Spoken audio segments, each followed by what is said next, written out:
Boa noite a todos. Convido Ceci Barbosa, nossa presidente, para saudar na abertura da palestra dessa noite.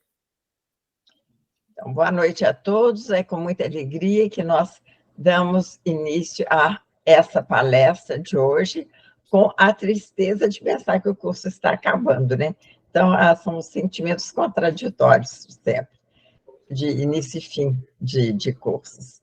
Então, com muita alegria por termos visto que correu tudo muito bem, todos os nossos acadêmicos se desempenharam brilhantemente, como é habitual, e um curso muito bem coordenado pela nossa querida Beth Saqueto, que hoje fará o encerramento. Passo a palavra à nossa coordenadora, a diretora de eventos, para apresentar a Beth Saqueto.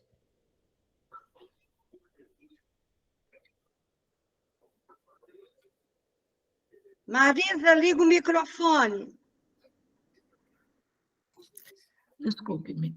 Novamente, saúdo a todos, agradeço as presenças, inclusive nesses 10 encontros, e digo que sou Marisa Timpone, cabelo pretinho natural, viu?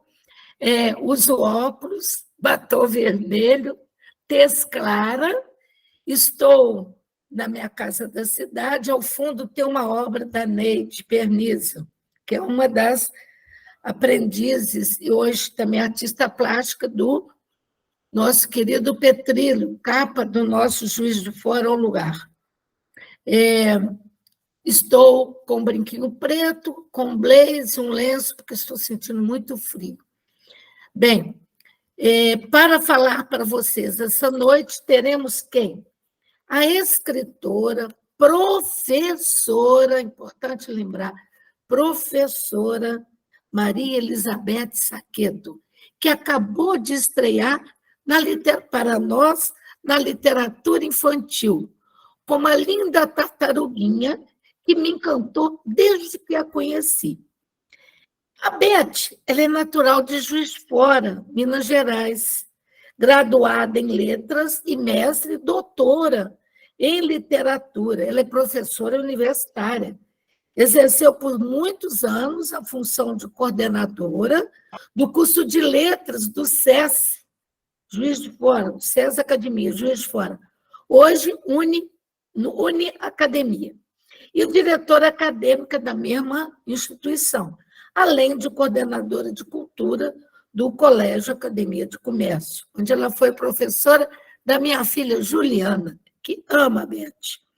É membro da Academia Gesforana de Letras e publicou as seguintes obras: Dom Casmurro, Quatro Olhares em um Arquétipo, O Mistério de Icária, com Salve D'Amato Mendes, Contos, Esportes, Crônicas, Esportes, Caminhos da Narrativa Ficcional Brasileira, que é um artigo, Machado de Assis Atemporal, artigo, participou das coletâneas Juiz de Fora ao Luar, 1, 2, 3, e assim vai, são 5 coletâneas que a Maria Lenes Leutz publicou pela Grifo, e além de ter vários artigos publicados em revistas, e sempre ter feito resenhas e participado de nossas ações.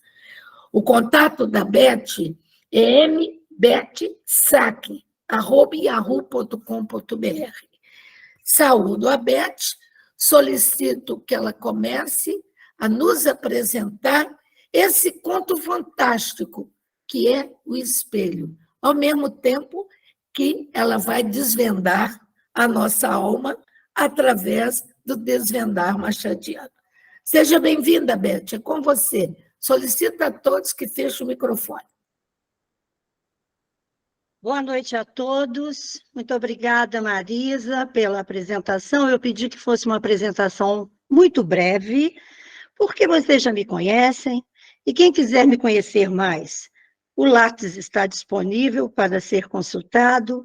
Eu tenho muito a dizer, então eu não tenho muito tempo livre para ficar me apresentando.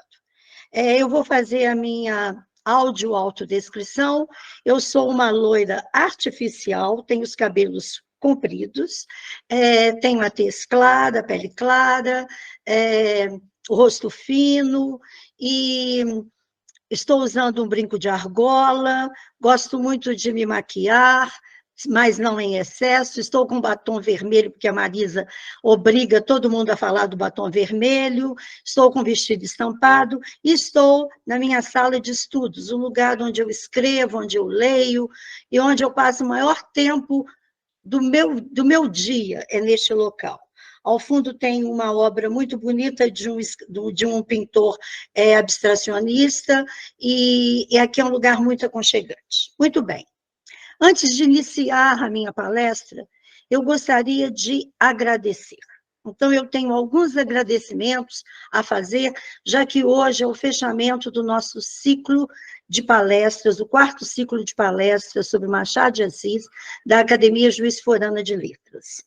Primeiramente, eu gostaria de agradecer à diretora de eventos da academia, a professora e escritora Marisa Timpone. Foi ela que, há 1 ano e meio, lançou a questão deste ciclo de palestras sobre Machado e me perguntou se eu coordenaria o ciclo.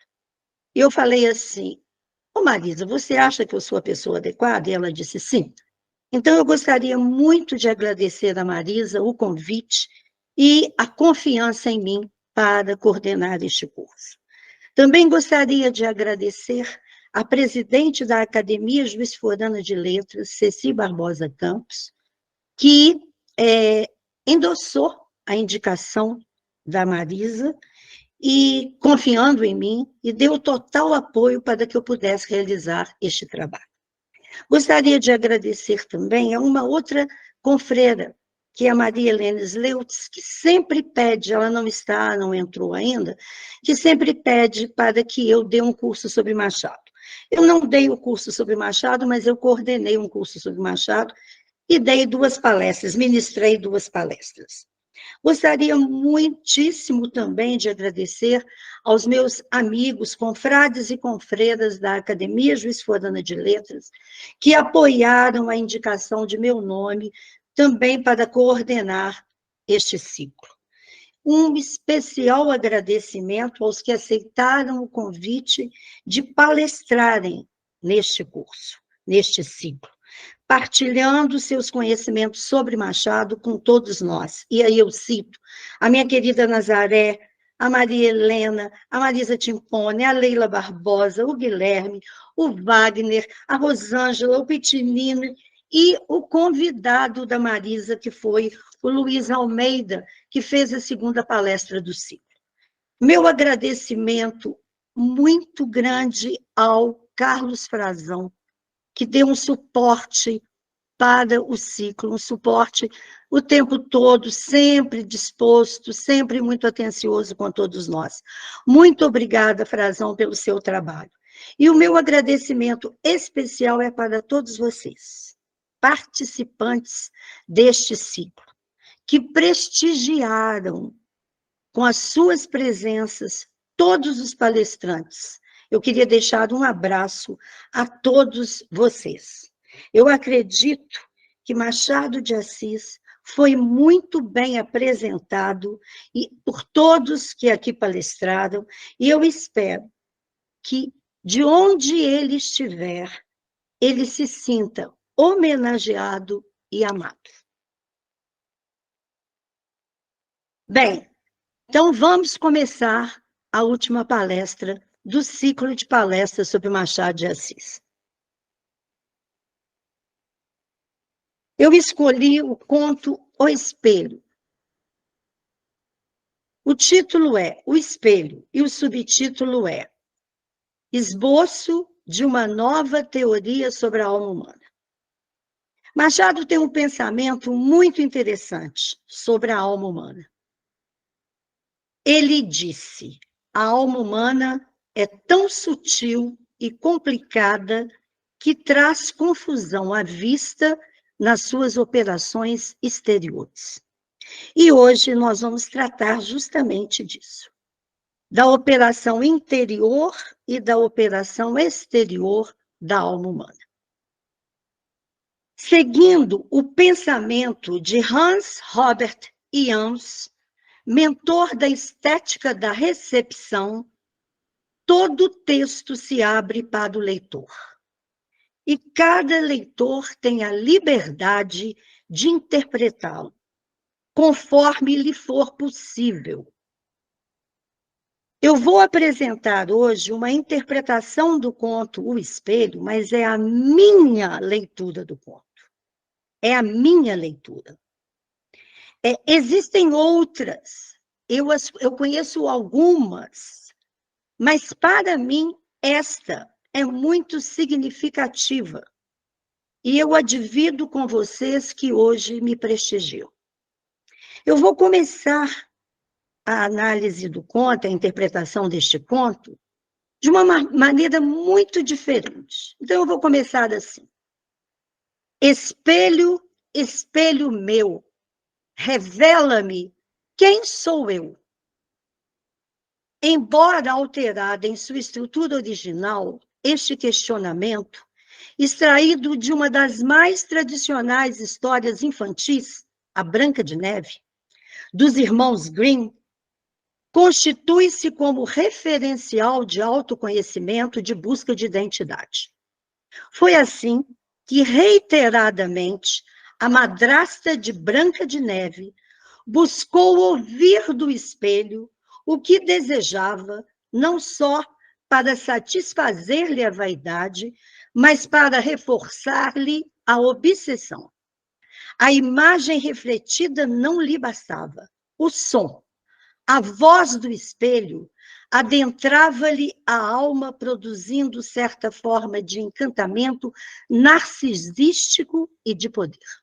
Quando o espelho falava para ela, tu és a mais linda, isso causava nela uma alegria, um prazer, um encantamento, porque, na realidade, ela queria ouvir do espelho, né, a confirmação da sua beleza e do seu poder. Histórias como essas, Branca de Neve, por exemplo, segundo Lino de Albergaria, cito, teria nascido quando o homem tentava compreender o que acontecia a seu redor e procurava adquirir um poder mágico sobre a natureza. Fecho. Para a psicanálise, entretanto, este tipo de narrativa é caminho tanto para o desvendar de problemas da psique humana, quanto para a busca de soluções dessas dificuldades, definindo-se como chaves que abrem as portas do inconsciente de cada ser.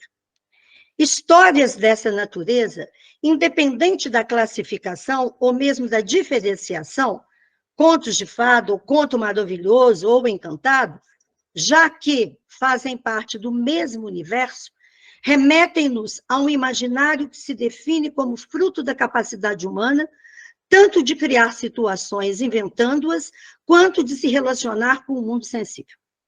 Concorrendo para o alargamento desse referido universo dos contos fantásticos, contos maravilhosos, contos encantados, encontra-se o conto fantástico. Conto de fada, né? Encontra-se o conto fantástico, que na ótica de Felipe Furtado apresenta como traço primordial o insólito. O que é o insólito?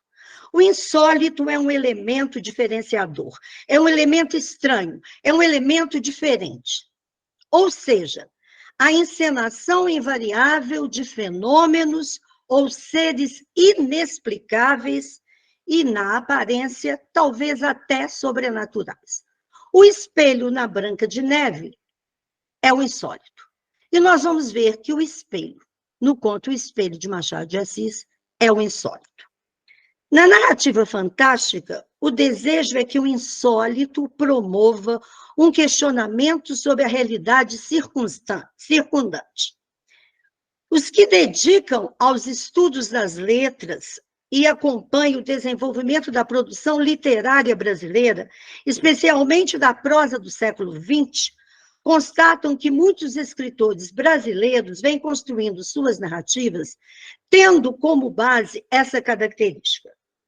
entrando no caminho do realismo fantástico, das narrativas fantásticas, buscando o insólito. E nós podemos levantar aqui algumas obras, como as obras de Inácio Loyola Brandão, José J. Veiga, Murilo Rubião, Lígia Bojunga e tantos outros. Eles evidenciam esse percurso dentro do fantástico, também conhecido como realismo mágico na literatura brasileira. Todavia, um desses autores, Murilo Rubião, declarou que no Brasil o fantástico tem como precursor Machado de Assis. Em vários contos machadianos, os leitores são conduzidos por mãos firmes e hábeis a um caminho através do qual se descortinam cenas recriadas do cotidiano, inventadas à medida da perspicácia e ao sabor da ironia, quase sempre velada e sutil, onde o insólito registra presença, com a finalidade precípua de captar as nuances da alma humana, dissecando-a e, muitas vezes, teorizando sobre ela. Essa afirmação do Murilo Rubião já foi contestada algumas vezes, que, na realidade, muitos críticos não encontram o insólito totalmente constituído na obra do Machado para caracterizar o Machado como um precursor do realismo fantástico. Mas, sem dúvida, existem elementos que fazem parte do realismo fantástico ou do realismo mágico que estão presentes na obra machadiana. Basta entrarmos em alguns contos do Machado. Existe um outro crítico muito famoso, chamado Alfredo Bozzi, que seguiu uma outra linha, dizendo que há contos especiais, principalmente na obra de Machado.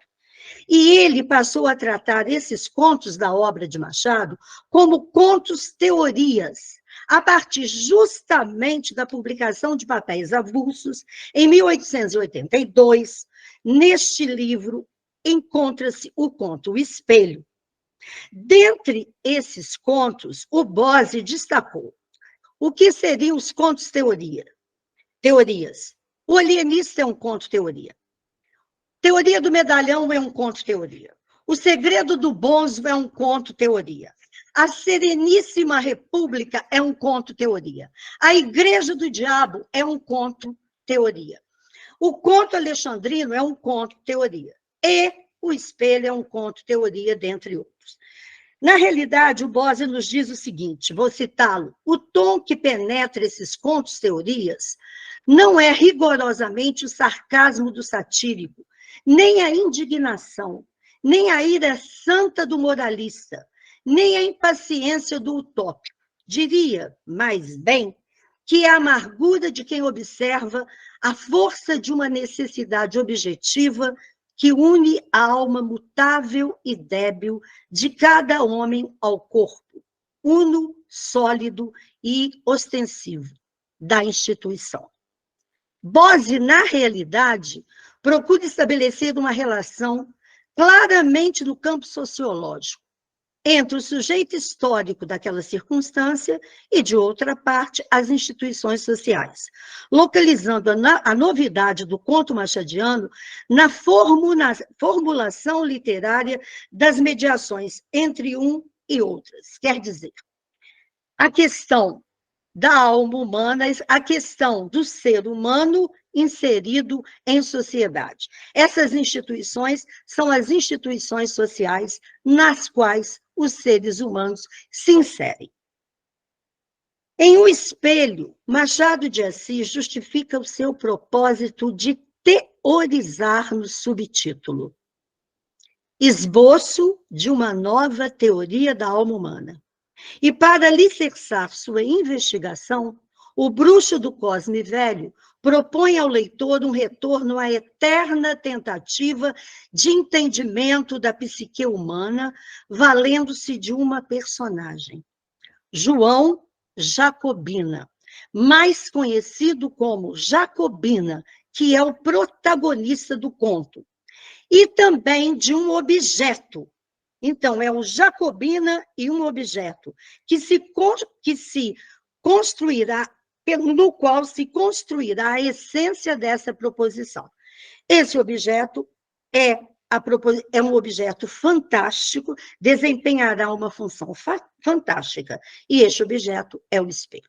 Então, o conto Espelho, na realidade, apresenta uma conjugação entre Jacobina e o espelho.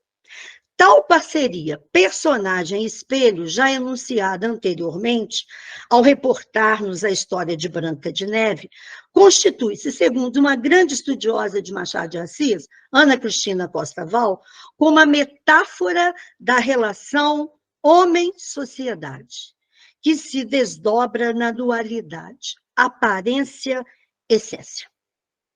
Então, o grande questionamento do conto reside em aparência, essência, dentro da estrutura da psique.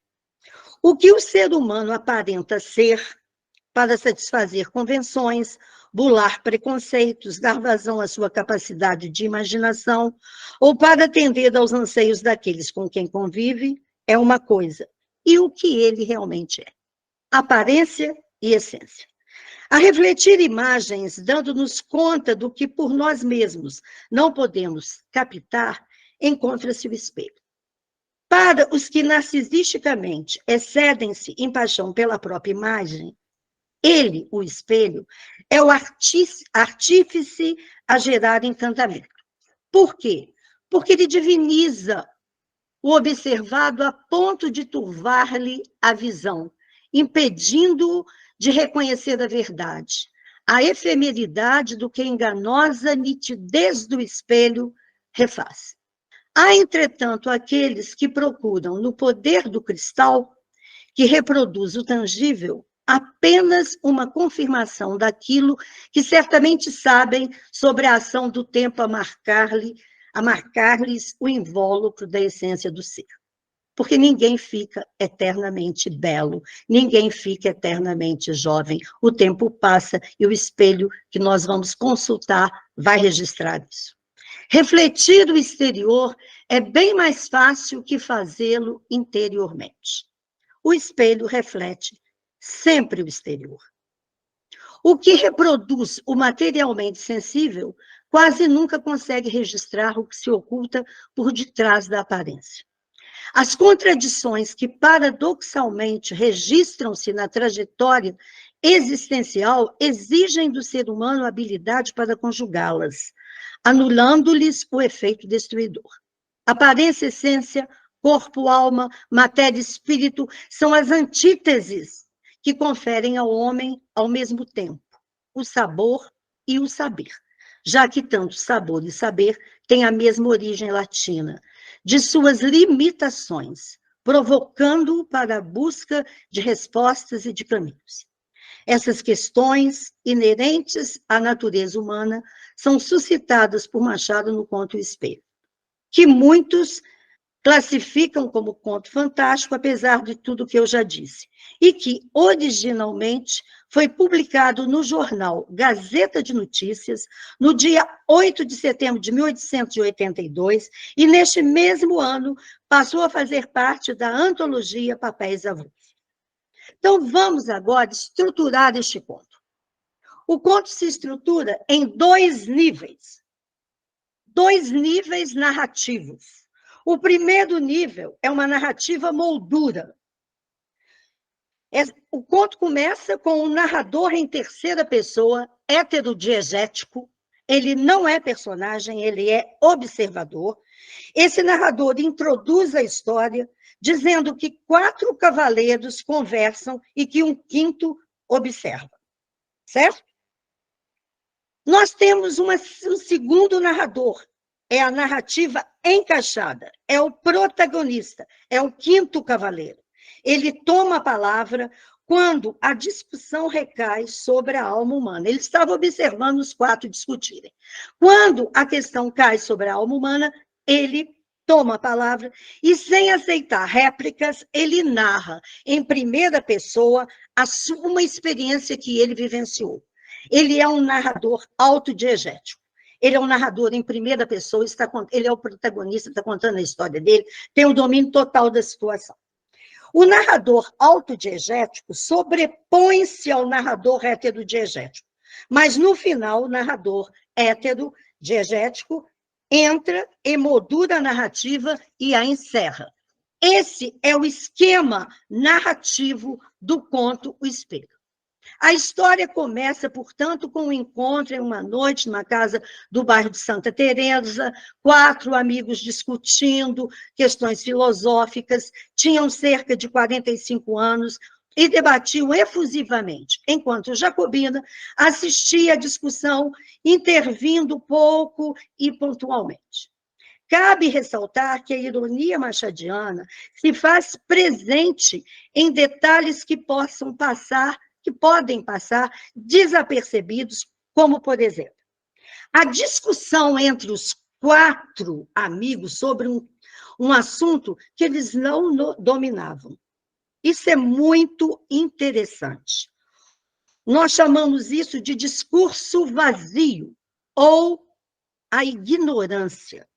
Esse discurso é comprovado pela linguagem utilizada por esses 4 jovens senhores que estavam discutindo, né? Por exemplo, é uma linguagem marcada por um certo pedantismo, e isso é ironia do Machado. Eles dizem coisas metafísicas, alta transcendência, adjetivos muito fortes, caracterizando esses outros substantivos, comprovam exagero, e esse exagero é um sinônimo de ignorância, porque quando a pessoa não domina muito a coisa, ela tenta exaltar aquilo que ela não domina, adjetivando de uma forma muito intensa. O Machado faz isso constantemente, quando ele quer provar que a pessoa que está defendendo alguma tese, alguma ideia, não tem domínio daquilo. Então, ele faz isso recorrentemente, e no Conto de Espelho, ele o fez. Qualificar em excesso para encobrir o desconhecimento sobre o assunto. Isso é uma marca de ironia. Sem falar na tese de Jacobina. A tese de esboço de uma nova teoria da alma humana, que a alma humana, nós temos 2 almas, uma exterior e uma interior. Jacobina defende uma teoria sem nenhum conhecimento sobre questões inerentes à alma, sem nenhum conhecimento, principalmente de metafísica. Isso é altamente irônico, porque Jacobina fere a metafísica. Eu vou fazer uma breve pausa, porque na obra do Machado é muito importante observarmos os nomes das personagens. O protagonista dessa história era conhecido como Joãozinho Jacobina. Joãozinho, eles chamavam o personagem de Joãozinho, e ele se transforma em Senhor Alferes. Em Senhor, olha como a coisa muda. De Joãozinho, menino simples, né, humilde, pobre, sem instrução, se transformar em alguma pessoa muito, muito, muito importante. Isso tem relevância. De onde vem o nome Jacobino? Os jacobinos, todo mundo sabe, todo mundo estudou história, esse nome vem da Revolução Francesa. O significado mudou através dos tempos. No Império Brasileiro, o Jacobina definia os republicanos ardorosos. Após a República, os partidários do presidente Floriano Peixoto. Devido às manifestações ruidosas que estes promoviam, Jacobino tornou-se sinônimo de desordeiro e hoje identifica o revolucionário radical e extremista. Sem dúvida, esse extremismo está presente na teoria que a personagem vai desenvolver, como se fosse um filósofo sem selo, apesar de sua intelectualidade discutida. E assim, em determinado momento, Jacobina pede a palavra para contar um fato que aconteceu com ele com a finalidade de provar a tese de que o ser humano possui 2 almas, uma interior e outra exterior. E a completude dessas 2 almas pode ser compreendida como um processo de espelhamento entre o homem e a sociedade. E eu vou explicar isso. E ele relata o seguinte, que aos 25 anos, quando era um rapaz pobre, ele se tornou alferes da Guarda Nacional. Esse acontecimento foi motivo de orgulho para a família, e uma parente, tia Marcolina, que residia em um sítio, ficou muito orgulhosa, muito satisfeita com o êxito do sobrinho, do Joãozinho, e o convidou para visitá-la. O convite é aceito, e ao chegar ao sítio da tia, Jacobina depara-se com um aposento preparado para recebê-lo com as devidas honras. O objeto mais valioso da casa, um espelho histórico que ficava na sala, fora levado para o quarto onde ficaria o alferes. Tal espelho tinha um passado nobre, ainda tinha resquício de ouro e madrepérola, e veio para o Brasil em 1808 com a corte de Dom João VI.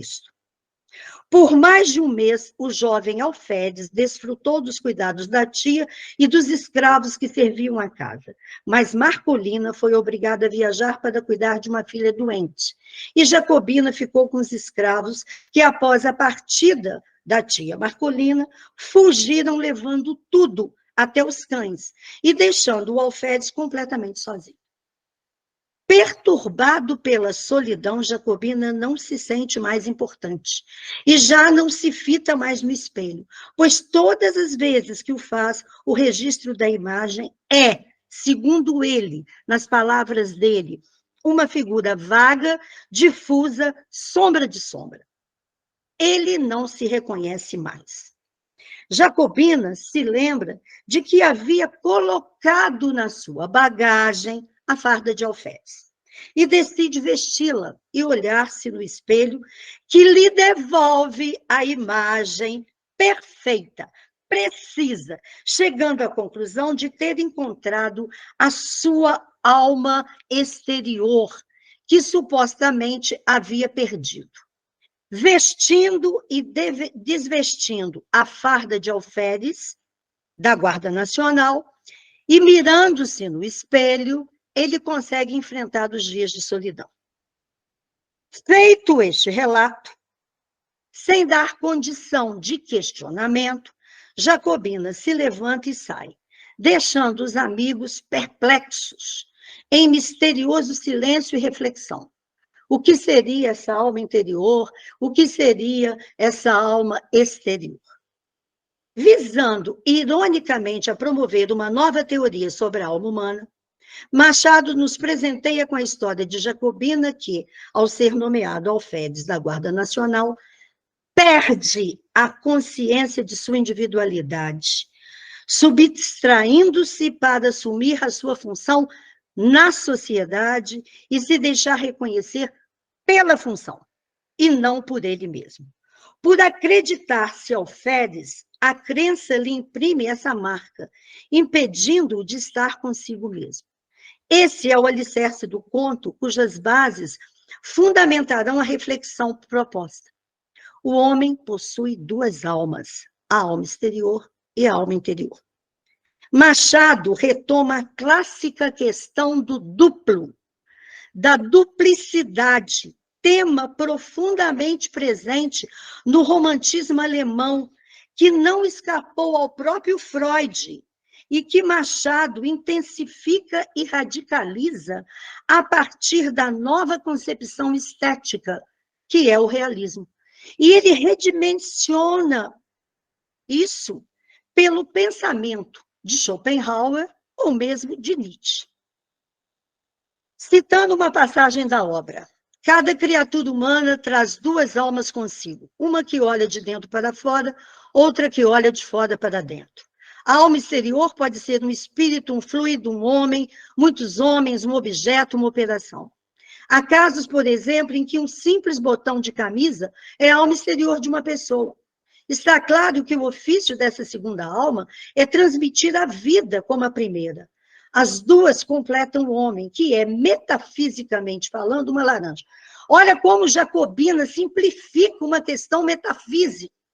Ele diz que uma alma completa a outra, né? E nisso completa um homem que é metafisicamente uma laranja. Porque a gente fala das metades das laranjas. Olha como é que ele simplificou. E olha a ironia, o sarcasmo. Quem perde uma das metades, perde naturalmente metade da existência. E casos há, isso é do conto, e casos há não raros em que a perda da alma exterior implica a da existência interior. É como se aquilo que está no exterior do homem fosse mais importante do que está no seu interior. Inicialmente, cabe estabelecer um entendimento sobre o termo alma.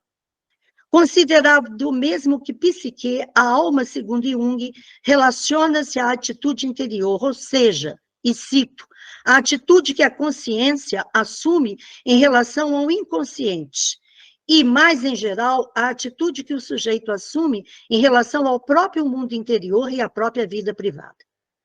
Fecho as aspas. Ao levantar a questão referente à duplicidade da alma, interior e exterior, Machado nos obriga a buscar um outro conceito, que não é mais o conceito de psique, mas é o conceito de persona, que poderia ser significado como o papel ou o status social do indivíduo nas relações com o mundo cultural e social, e, portanto, o aspecto que ele assume nas relações com a cultura e com a sociedade.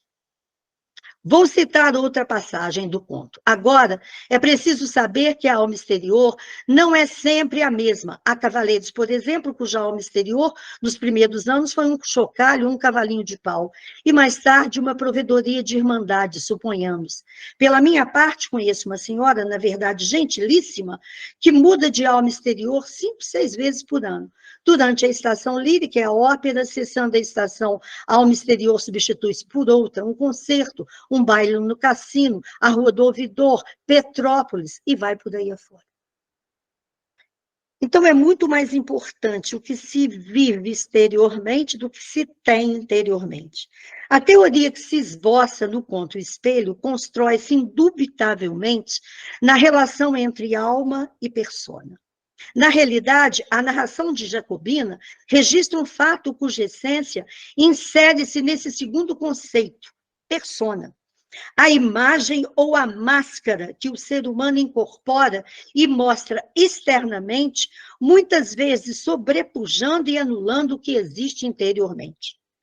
Alfredo Bose, em seu livro, em seu ensaio, A Máscara e a Fenda, declara ser o status, o horizonte de algumas personagens machadianas que incorporam e refletem os comportamentos comuns aos seres humanos. Tendo em mente as considerações de La Rochefoucauld, Bose afirma que, cito, chegando mais perto dos textos, vê-se que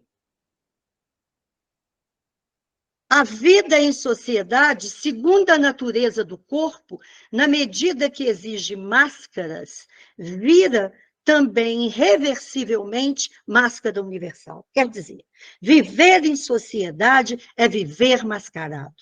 Nós somos todos mascarados, vivemos com máscaras sociais. A alma exterior apresentada por Machado na fala de Jacobina é a máscara. É a persona representada pelo status conferido pela farda, ser alferes. E eu cito, tinha 25 anos, era pobre e acabava de ser nomeado alferes da Guarda Nacional. Minha mãe ficou tão orgulhosa, tão contente, chamava-me o seu alferes. Era o senhor alferes, não por gracejo, mas a sério. Fecho as aspas.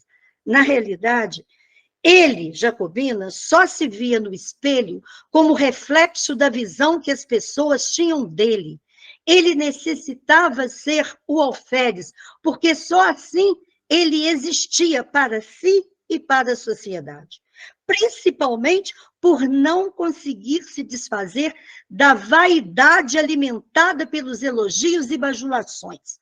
Na realidade, essa questão da alma exterior, ela é muito alimentada pelos elogios e pelas bajulações.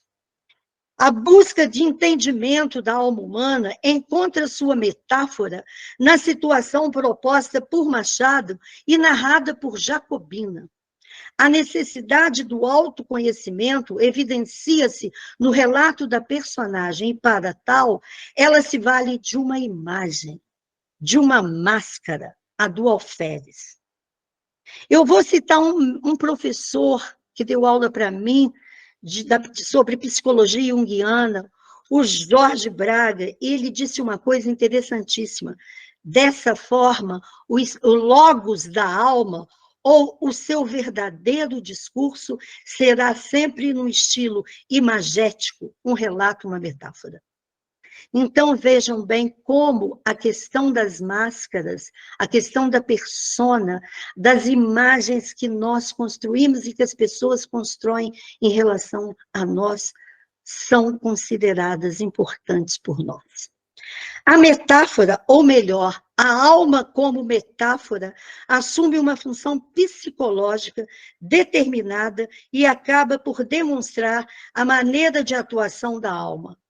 Por ser constituída por imagens, nada mais lógico do que tornar sensível, através de um espelho, objeto que reproduz ou reflete o visível, a alma que se exterioriza, não só se definindo como persona, mas também se constituindo como um símbolo a representar aquele que a incorpora tão fortemente que acaba por se desfazer de sua própria essência interior. Existe uma passagem do conto Espelho que eu considero a mais perfeita, a melhor elaborada dentro dessa estrutura de esboço da nova teoria da alma humana. Eu vou citá-la. O alferes eliminou o homem. Durante alguns dias, as duas naturezas equilibraram-se, mas não tardou que a primitiva cedesse à outra. Ficou-me uma parte mínima de humanidade.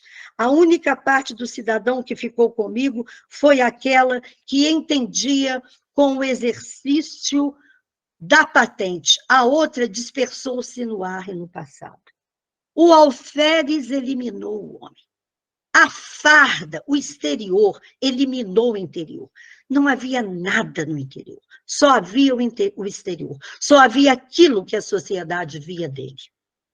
Esse desfazer, perda ou esquecimento registram-se gradativamente. Machado aborda essa questão e, por meio de algumas personagens, possibilita esse repensar.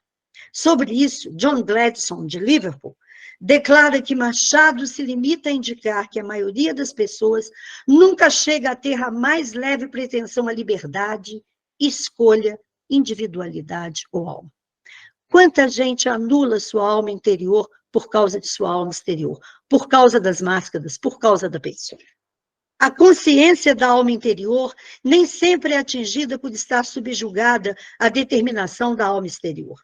No conto, são raros os momentos em que Jacobina reconhece.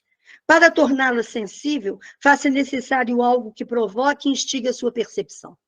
Como é que ele vai perceber essa alma interior? Então, há uma passagem que ele fala sobre o relógio.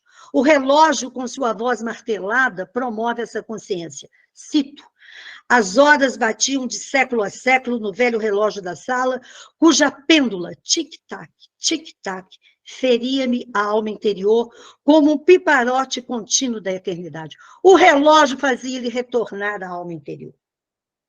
O transitório e o efêmero, contidos na materialidade da vida exterior, chegavam-lhe pela provocadora e incômoda consciência da perenidade.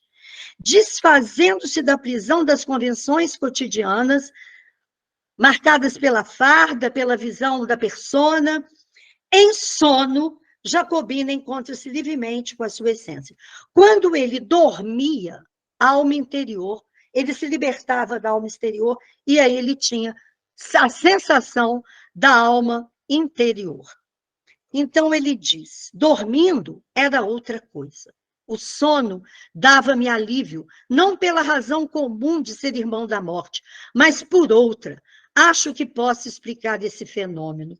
O sono, eliminando a necessidade de uma alma exterior, deixava atuar a alma interior. Acontece que, enquanto ele dormia, os sonhos vinham.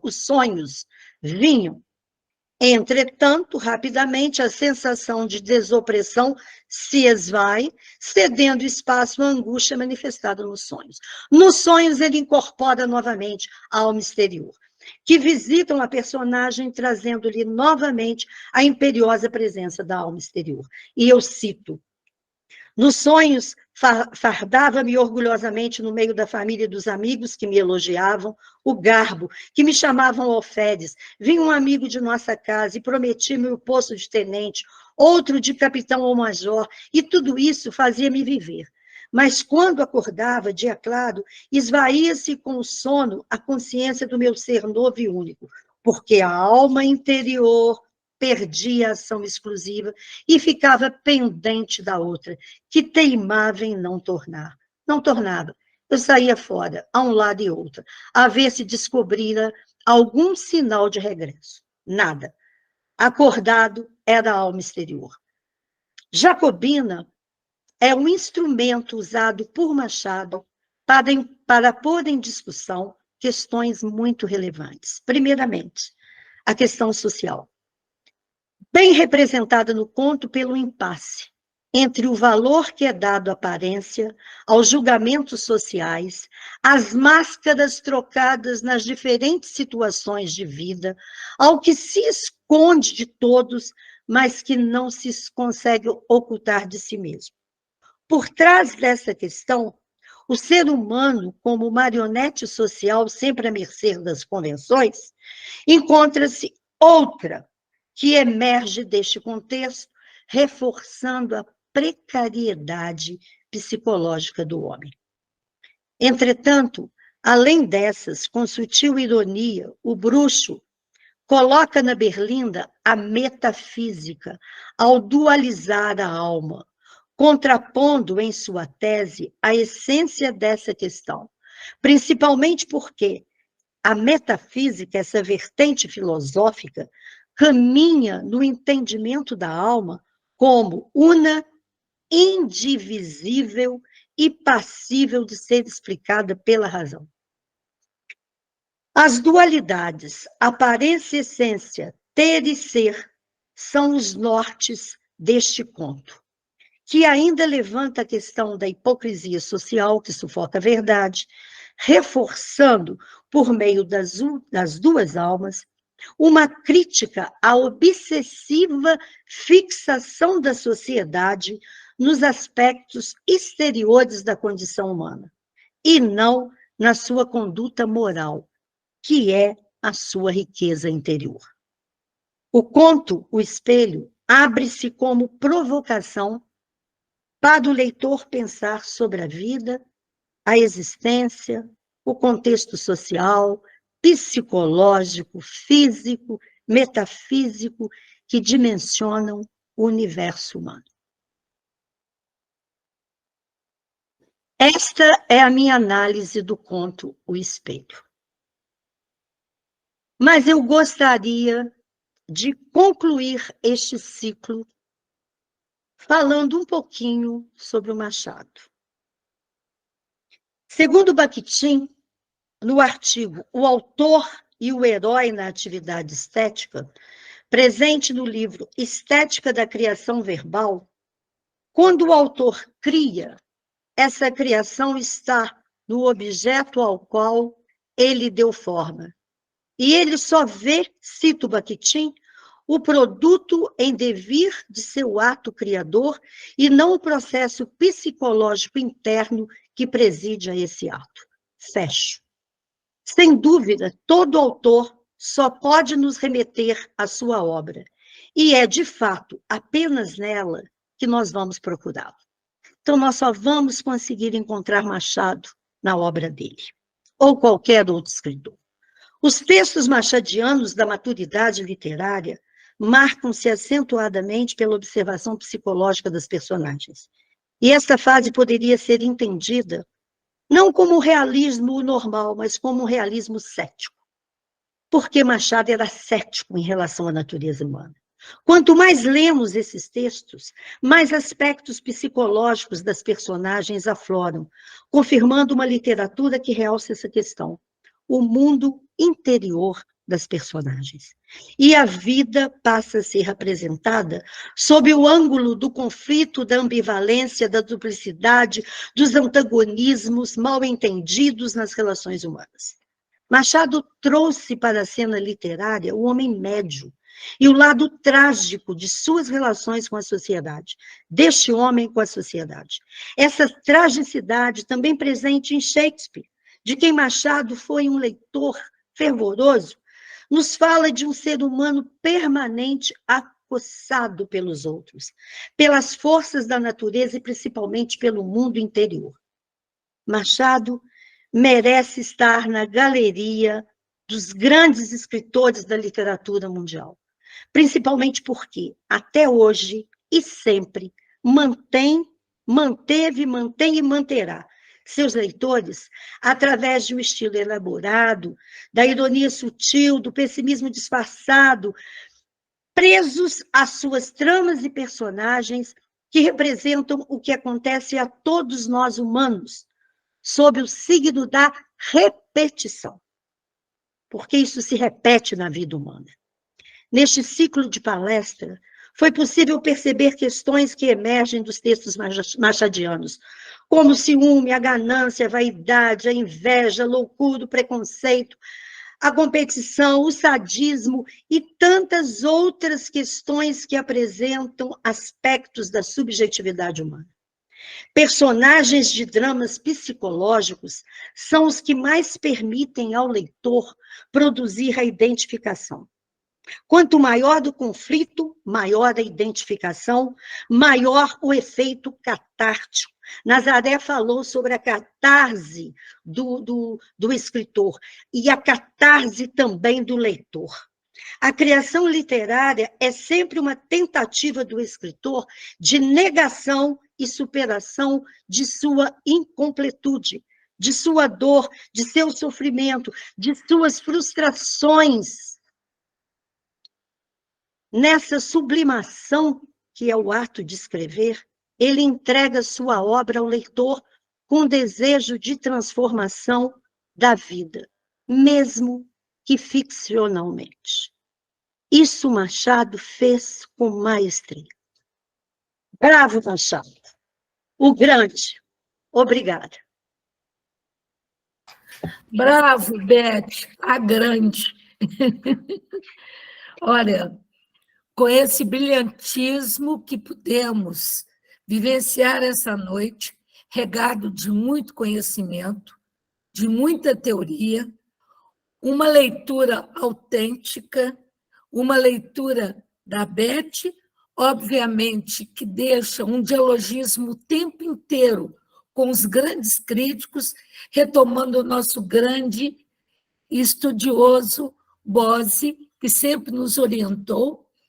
Nós temos, nessa noite, um encerramento ideal de um curso, que, na verdade, é um encerramento, mas é uma abertura. Eu vou chamar de abrimento, porque nós vamos nos colocar no espelho para revermos, através desse elemento externo que nos foi apresentado, toda a nossa alma interior. Porque não nos esqueçamos que o espelho é sempre uma observação invertida. Essa inversão, essa visão especular será mostrada à medida que formos lendo cada vez mais esse Machado querido, que hoje, ao reler o espelho, eu pude ver, ele é um danadinho. Esse Machado é danado de esperto, como ele provoca a gente, como dá vontade de lê-lo cada vez mais. Muito obrigada, Beth, pela oportunidade que você nos deu, e eu fico honrada de você ter atendido o meu pedido. Mas não tinha que ser outra pessoa, só a Beth mesmo, para fazer esse curso conosco. E essa equipe da AJL maravilhosa, que a cada terça-feira aqui se apresentou. Muito obrigada a todos. E vamos abrir aqui, óbvio, vamos fazer uma salva de palmas para a Beth. E para esse danadinho desse Machado que ela nos trouxe. Uma salva de palmas para o Machado. Ele merece também. Estão inscritos Maria Aparecida Rezende e Thaís Rezende. Maria Aparecida Rezende, com você.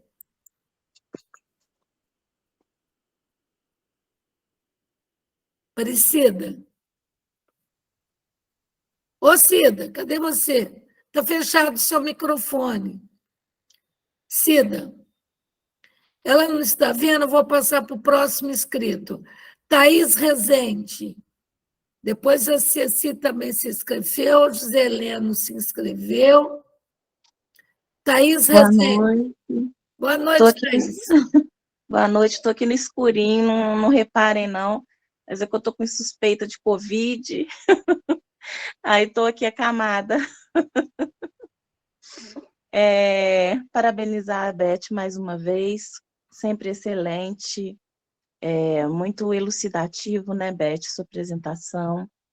E na hora que você fala de que ele faz uma exposição do homem médio, né, e me veio na mesma hora a relação do homem, né, do ser humano, de nós, da classe média, esse limbo que a gente está entre a classe alta e a classe baixa, e a crise de identidade que todo o homem da classe média vive, né? Qual é esse lugar que a gente vive? Me veio essa relação. Achei bem interessante. Obrigada, Thaís. Thaís, inclusive, existe um equívoco em relação à questão da burguesia do século XIX. A burguesia do século XIX no Brasil não estava ainda constituída. A estrutura social do século XIX não é uma estrutura na qual entra a burguesia vai se constituir depois. Então, Machado tenta trabalhar com a sociedade da estrutura social daquela época, e quando eu falo no homem médio, é o homem de todo dia, é o homem igual a nós, né? Não é nenhum caso extraordinário. Sim. Mas nós nos colocamos no espelho junto com ele. E você veja a frase-chave dele, quando ele está se perdendo, ao se ver vestido de alferes, ele se recupera, que tão bem você pontuou, né? É nós nos mostrando. Um minuto. Thaís, Ceci, Zé Geraldo, Erilda, Zé Geraldo, você acha que vai ficar para fechar, né, Ceci? Então, Zé Geraldo, depois Erilda. Heleno, você. Gente, eu estou tomando a palavra mais para pedir desculpa pelo meu atraso. Foi completamente involuntário. E elogiar a Beth pela parte que eu vi e pelo que eu conheço dela, eu tenho certeza que a fala foi desse nível o tempo todo. Agradeço muito o compartilhamento do seu conhecimento, viu, Beth? Com todos nós. Muito obrigado. Agradeço também pela oportunidade de fazer esse curso, que foi ocasião de ampliação de profundidades. Muito obrigado. Muito obrigado à JL e o pessoal que administrou e organizou o curso. É isso. Muito obrigada, Helena. Foi um prazer tê-lo conosco. Agora, Erilda, com você.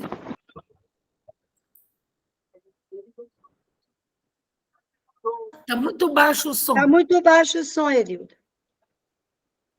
Está baixo, não estamos ouvindo, Erilda. Aproxima do som. Erilda, está inaudível. Erilda, não estamos ouvindo vocês. Passa a palavra para a Cida Lacerda. Ou seja, a Cida está dizendo aqui que o som dela não estava bem. Mas, Cida, conseguiu entrar agora?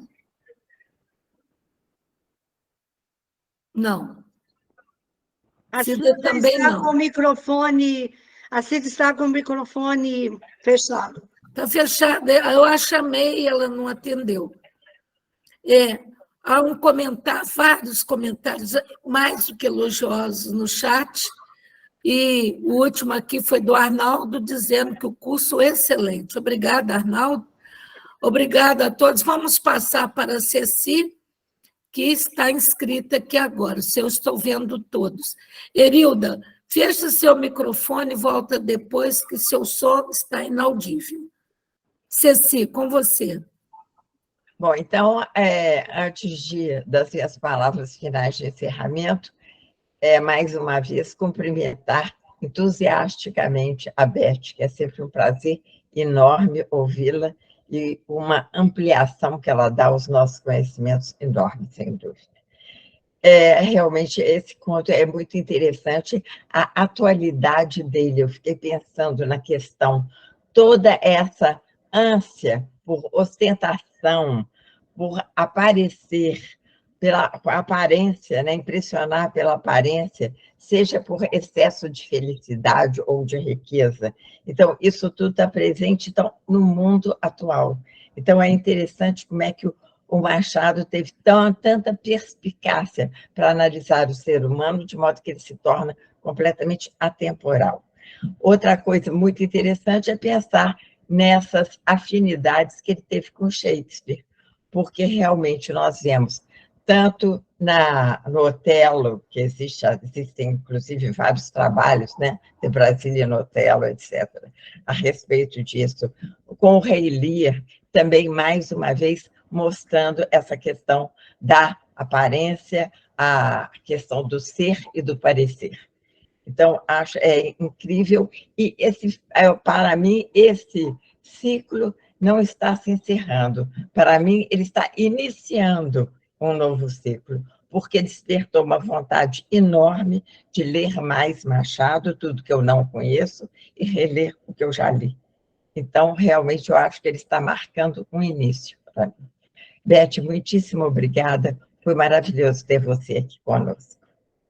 Eu já aproveito e já dou meu boa noite a todos, com os agradecimentos pela presença e por todos os compartilhamentos no chat, inclusive.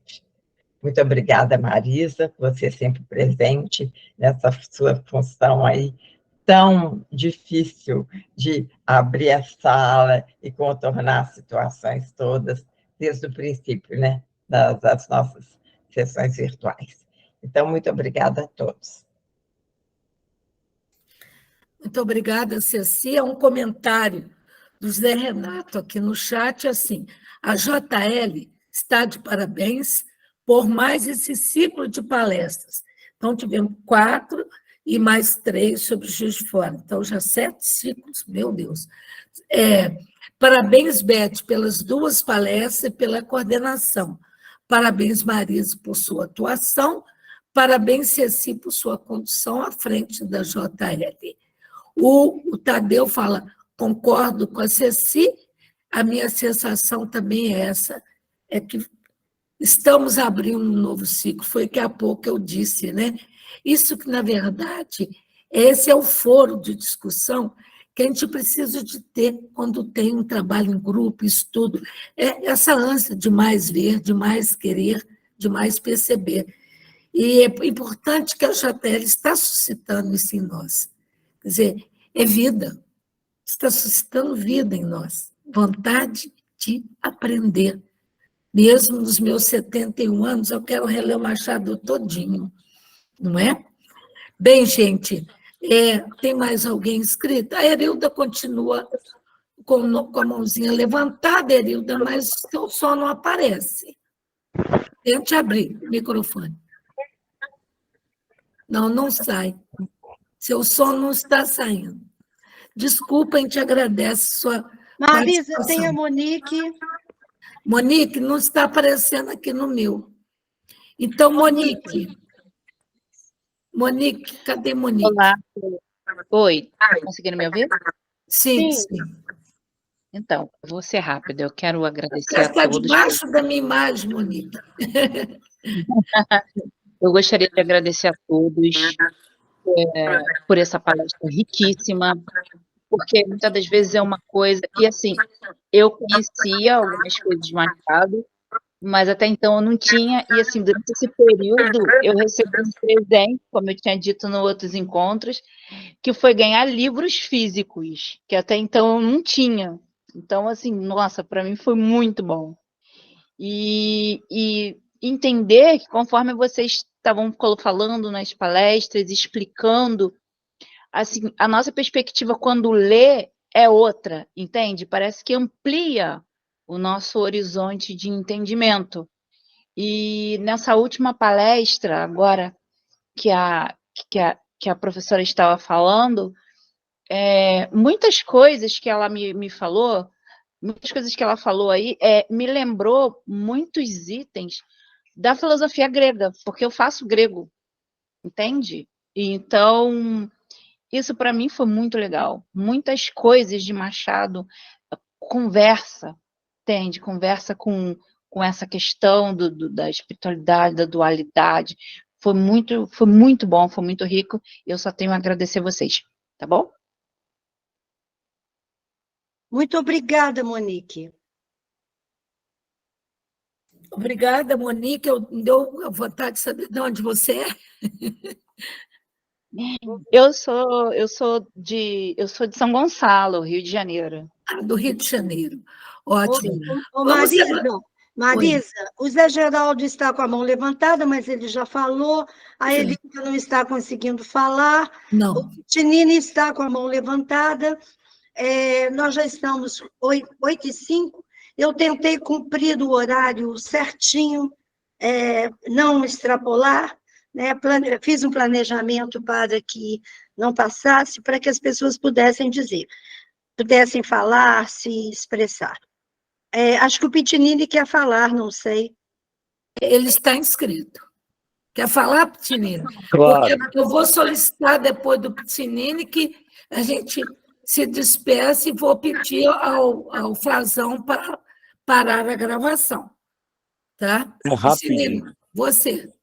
Antes de começar a palestra, eu não digo palestra, a conferência, porque foi uma conferência que a Beth nos fez, eu já tinha elogiado. Beth, eu quero te dizer o seguinte, foi uma honra poder ser coordenado por você nesse trabalho, nesse ciclo de palestras sobre Machado de Assis. Creio que todos aqueles que não conheciam Machado de Assis, repetindo, se interessarão por ele. E você hoje fez um fechamento espetacular. Só existe uma palavra. Sua conferência foi esplêndida. Meus parabéns. Muito obrigado. Perfeito. Eu queria, o Tadeu está pedindo aqui para a gente fazer um convite para a palestra de sábado. Sábado eu vou falar no Planet sobre um escritor austríaco chamado Thomas Bernhard, e eu vou falar sobre as ficções do desassossego, a literatura do desassossego, e eu vou analisar um livro dele chamado O Náufrago. Aqueles que puderem ir, eu sei que você não pode, tem casamento de filho, mas aqueles que puderem ir, conto com a presença lá no Planet. E desde já eu agradeço e me despeço, foi uma honra coordenar esse curso, uma grande honra, e sem dúvida me coloco à disposição para outros cursos, outros ciclos que virão, né? Agradeço muito a Marisa, a Ceci, muito particularmente a nossa presidente, que está sempre nos apoiando e nos incentivando, a Marisa com esse dinamismo também. Muito obrigada a todos e boa noite. Boa noite a todos. Beth, mil obrigado. O nosso abraço coletivo para você. Obrigada. Você é... Boa noite. Boa noite a todos. Boa noite. A todos. Até logo. Boa noite, pessoal. Boa noite. Boa noite, obrigada pelos presentes. Boa noite, obrigado. Obrigado. Boa noite, obrigado. Mais uma vez, muito obrigado. Tchau. Obrigada, gente.